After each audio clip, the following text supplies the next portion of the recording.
If you've already been publishing through Kindle Direct Publishing's print option, you probably are familiar with the expanded distribution box. But what is it? Where does it go? How does it work? And overall, is it really worth it? Well, we're going to talk about that in today's video, so make sure that you stay tuned. This is Self-Publishing with Dale, where you learn to publish books that sell and build an unstoppable author brand. Quick question. Would you rather have limited reach and make more money per book, or would you rather have a wider reach and make a little bit less per book? Definitely would love to hear from you inside the comments down below. Also, if you're familiar with the expanded distribution option through KDP Print, you're probably wondering, well, is it worth it? Is it not worth it? Or maybe you already have your mind made up. What I insist on is if you stick around to the end, because I'm going to tell you about a couple alternative ways that you can reach the same thing as expanded distribution and make more money. First, let's address what is KDP Print and how exactly does it work before we address the actual option of expanded distribution. Currently, Kindle Direct Publishing's print option reaches really far out there into territories such as the UK, US, Germany, France, Italy, Spain, Japan, Canada, and Australia. They originally had the option of adding Mexico, but I don't know where they stand since the merge of CreateSpace with KDP Print. And with that distribution through KDP Print and that reach, you're actually going to see 60% of all retail sales minus print costs, of course. But you'll notice there's an extra option called expanded distribution on the very last page of your upload process in the KDP dashboard. Now, what exactly does expanded distribution mean, and what all does it cover? Well, according to Amazon, they say this: most online retailers and bookstores find books through purchasing relationships with large distributors. If your book is listed with these distributors, the retailers they partner with can buy your book. Through expanded distribution, you can distribute and make your book available. This doesn't guarantee that your book will be ordered to online retailers, bookstores, and distributors. So if you're already familiar with the option that was available through CreateSpace a long time back, it's essentially the same model and the same reach that you had before. Essentially what it is the book is being distributed by a third-party vendor, and primarily one of the biggest ones is Ingram Content Group. You may recognize Ingram Content Group from such distribution platforms like Ingram Spark and Lightning Source. You can kind of sense a little bit of foreshadowing, but I don't want to spoil it just yet because I'm going to tell you just a little bit more about those two specific models and how it relates to expanded distribution.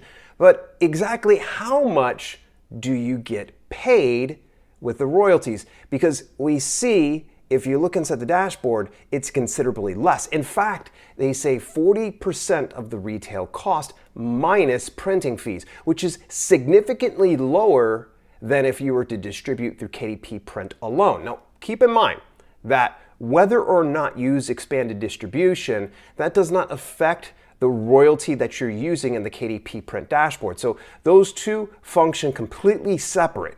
So that's good news. In the event that after you're watching this video, you say, Dale, expanded distribution, it's not worth it, totally cool. Remember that this isn't going to count against you, and Amazon's not going to penalize you for not utilizing the expanded distribution option. So why exactly is there a lower royalty percentage anyways? Well, quite frankly, there's a middleman that wants to get their pay. Because if we're distributing through initially Amazon, and then Amazon's going to a partner that then distributes out, it only makes sense that they're going to want to take a portion of some of the profits. The pricing for the book is going to be exactly the same as what you have inside your KDP Print dashboard. Unfortunately, right now, as it stands, we can't adjust that pricing up or down. It stays the same. One of the issues with expanded distribution is the delayed payouts. And, this isn't such a huge problem, but if you're the type of person that really needs the pay and the pay now, unfortunately, you're going to have to wait, because it's being aggregated. So in other words, it's being sent out to numerous platforms, and they collect all those earnings after all refunds have been collected. Because I mean, let's just face it, returns and refunds do happen. So they have to wait for that money to clear, and then they send it over to Amazon, and at which point Amazon will give it to you. Typically, you're gonna see your expanded distribution sales drop into your account in the sales report at the very end of the month. I see that somewhere between like the 28th to the 31st of each month. Now, why exactly is there delayed payment? And why exactly does it take so long? Well, these are thousands and thousands of online distribution platforms, so it's going to take upwards of 6 to 8 weeks to propagate onto each one of those online retailers.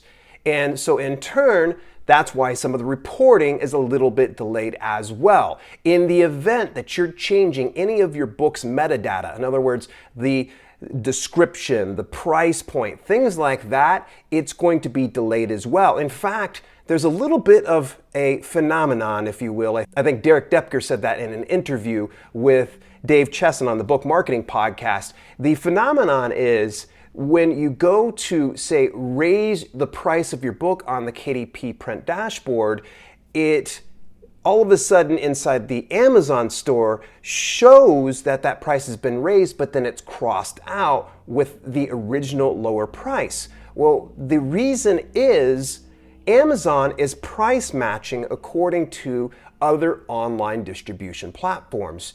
And it's going to be a little bit delayed for all that stuff to catch up. So if it's being, say, listed on Walmart.com for $12.99 and you just raised it to, say, $15.99, then over on Amazon's going to say, okay, this needs to be marked lower to match the competition. So it'll cross out that price and put that $12.99 price point until those other sites propagate. And the good news is this: you are still going to collect, when purchases are made through the Amazon platform, you're going to still collect that higher royalty. Now, conversely speaking, at that lower price point on the aggregated platforms through expanded distribution, you're going to be collecting at the lower royalty until it otherwise catches up. Hopefully that makes sense.